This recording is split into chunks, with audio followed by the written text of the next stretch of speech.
India's daily COVID death toll rose to 1,733 in the last 24 hours till 8 a.m. after Kerala reconciled its death numbers to 1,063. On Tuesday, COVID deaths were at 1,192. Meanwhile, the daily COVID infections fell below 1.61 lakh, with the active cases at 16.21 lakh. This is the second consecutive day when the daily infections have fallen below 2 lakh. On Wednesday evening, the daily infections in Maharashtra stood at 18,067 with 79 deaths, while in Kerala the cases were at 52,199 with 29 deaths.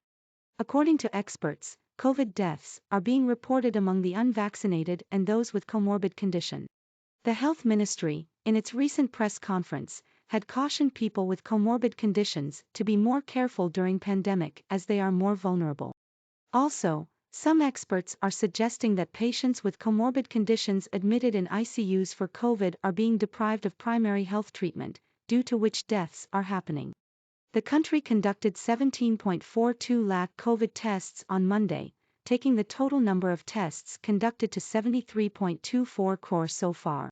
The daily positivity rate in the country was at 9.26% and the weekly positivity rate stood at 14.15%. Meanwhile, Soumya Swaminathan, chief scientist at the World Health Organization, also highlighted the increase in COVID deaths globally in her tweet. Deaths have increased significantly this week, reminding us not to become too complacent about COVID-19.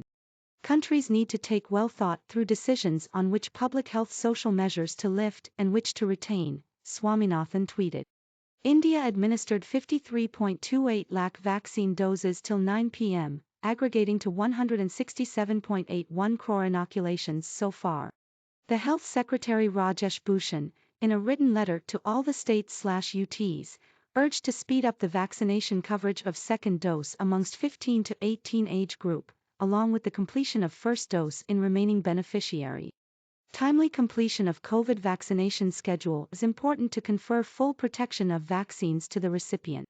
Hence, it is important that the coverage of second dose amongst adolescents is reviewed daily at your level at state/UT and similar review is undertaken at district level as well, said Bhushan.